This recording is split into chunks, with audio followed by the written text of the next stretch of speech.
Yan, sa video ito po ay makikita po natin kung paano po sila mag-dress ng manok. So bali dinala ko po dito sa padresan ang akin po mga 45 days na alaga. Yan, nakita po natin itong plucker. Pinakita ko po to simula ako mag-brood, simula day 1 hanggang dito po sa pagkakatay. Yan, sila po ay nagpapainit muna ng tubig, pero ang tubig po ay ito po ay hindi masyadong mainit. Kung makikita nyo po sa video na ito ay hinahango po yung mga manok galing po sa drum. Dahil kapag ka po kinatay ay inilalagay po diyan sa basa na tubig. At ganyan ang kanilang proseso ng pagdidress. Ngayon naman nakikita natin kung paano dinidress ng napalimot sa laki ang kanilang yan. Yun po nabuhod yung balik po sa ilalim. Ganyan lamang po kasimple. Kasi naman po yung mga kinatay nung matapos na yan.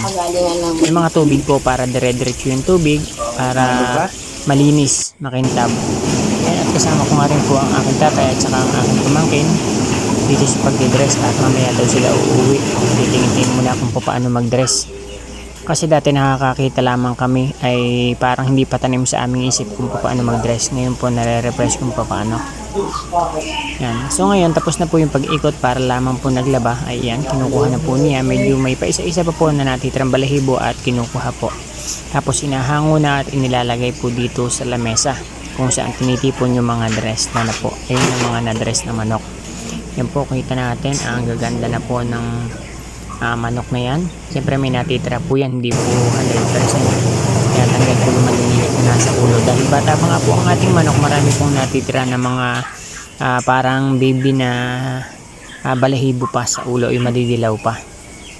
Kitang-kita naman po na batang-bata pa yung ating manok.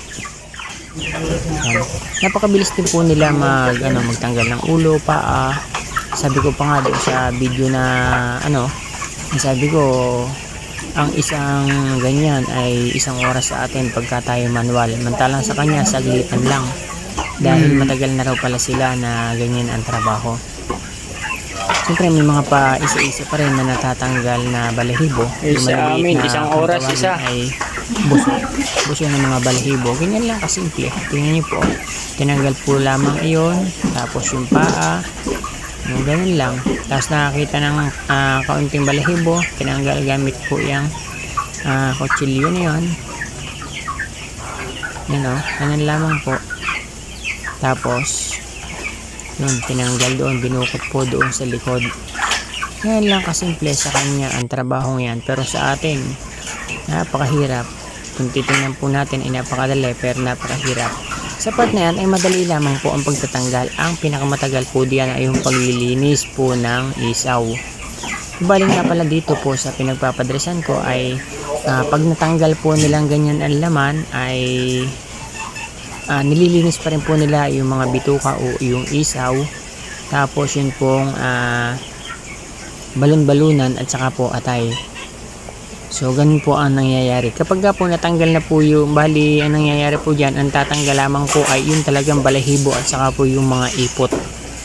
Ganun po ang nangyayari. Kasi yung ulo, paa, ay binubukod po yan tinitimbang kasi iba po ang presyo niyan sa laman. Ang kapareho lamang po ng presyo ng laman, yun pong atay at balunan. Pero ang presyo po ng paa at saka ng ulo ay iba po ang presyo. Pero kung kayo po ay may manok, at sabihin niyo po na nagreseko, doon pa rin po yung pupunta sa paa dahil nabawas lamang po ang paa. Yung bituka naman ay natanggal lamang yung laman. So ganun lamang po at hanggang sa muli po, panoodin niyo po uli yung aking video dahil nagbo-brood po uli ako. Maraming salamat po sa panonood.